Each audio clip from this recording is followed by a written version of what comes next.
Fansupermart.com.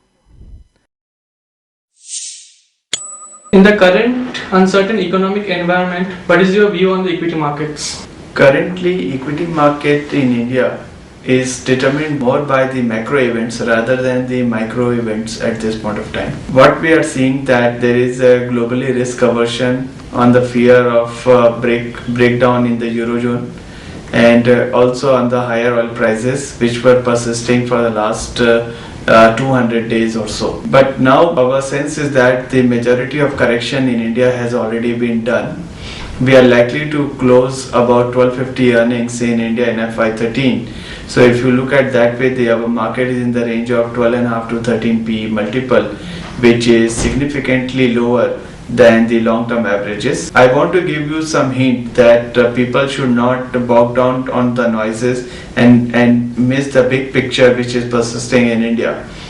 First of all, as a layman's rule of thumb, that market P you can determine by reversing the 1 year interest rate. If market interest rate in India currently at 9%, so in the worst case scenario, our market P multiple can go down to 11.5 kind of thing. And as the situation improves and interest rate is started in the southern direction, then what will happen? This P expansion, multiple expansion will happen, and it can go to a level of 16 to 18 P multiple. So what if you look at the little longer horizon, that I would say the risk reward is favorable to the investor at this point of time. Now coming to certain factors which are very important, that our sense is that India's problem on overall basis is a 3F: food, fuel and fertilizer.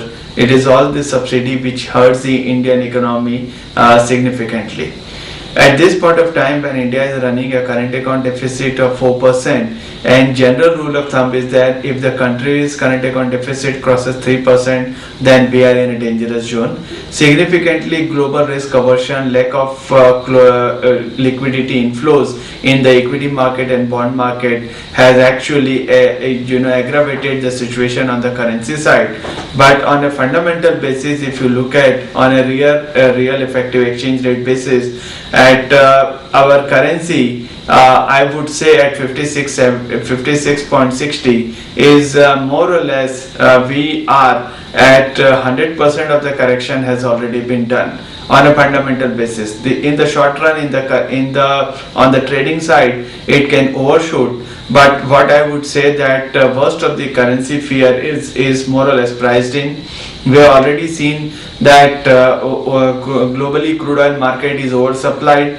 In the month of April, the supply exceed demand by 1.81 million barrels per day. So that is why the crude oil market is on a correction path. It has corrected by around $21 per barrel already, and my sense is that it can drift lower, looking at slower growth in Eurozone, slow and moderating growth in China.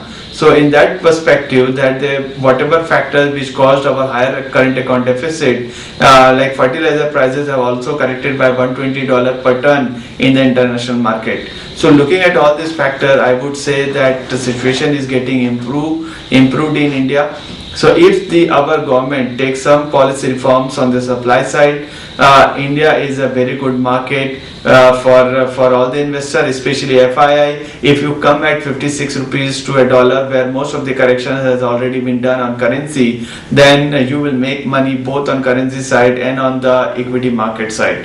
So I think the risk reward for all kinds of investor at this point of time is significantly higher. How do you think financial year 2012-13 will pan out for the Indian corporates? Current year is going to be a challenging year for Indian corporate. One thing which is silver line for India, demand is still very strong. So on the demand side or the top line side, we are very comfortable that there will be good top line growth in India.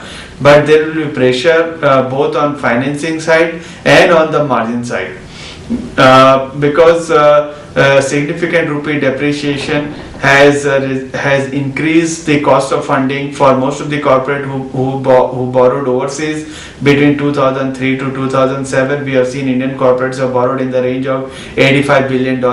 So definitely it will lead to higher financing costs for most of the corporates. Second thing, in India, despite RBI has cut the repo rate by 50 bips, what we are seeing that deposits rates in India is not growing, at the same pace. So we see a problem of interest rate coming down materially at this point of time. So financing cost is a big problem for Indian corporate. Secondly, that all the costs, whether employee cost and overhead cost, has gone up. So I would think that the margin will remain under pressure, but there is no pressure on the top line side. So considering this thing, I am expecting around 12 to 15% earning growth in FY13 as compared to FY12. What is your view on the commodity space, and what is your take on Mirae Asset Global Commodity Stock Funds? Commodity prices, especially oil, as I spoke to you, that it is on a correction path and it will stabilize near $100 per barrel.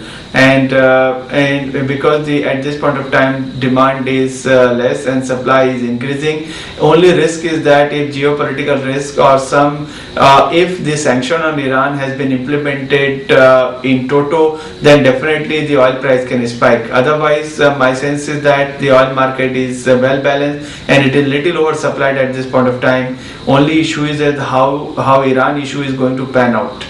So that is on oil.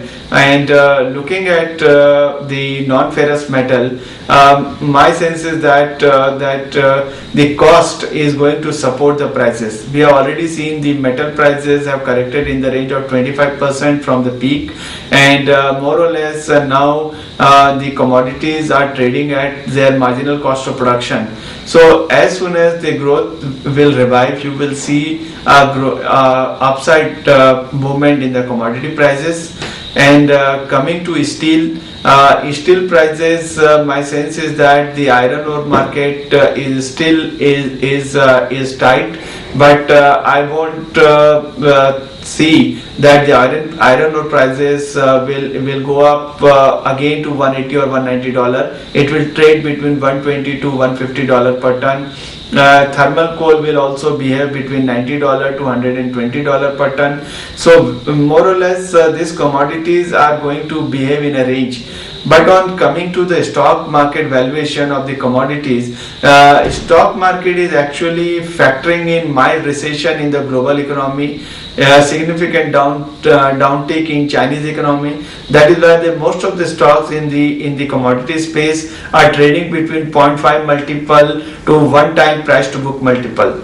Generally, 0.5 price to book multiple, you can say is kind of a recession you are factoring into a commodity. And normally commodity should trade between 1.7 to 2 time price to book multiple, depending on the cycle where they are there. So if there is a revival in sentiment, I am very confident that the stocks can move up between 20% to 100%, depending on which kind of stocks we are looking at. But I am really looking at upside on the valuation of the commodity space from where they are today.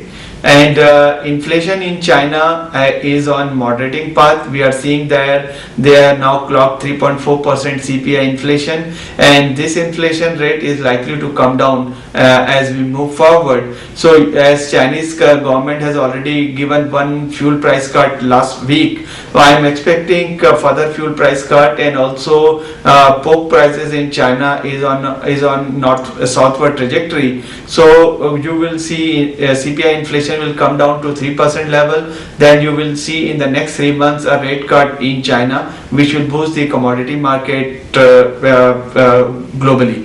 So net I would say that that commodity is oversold at this point of time, and commodity stock even more.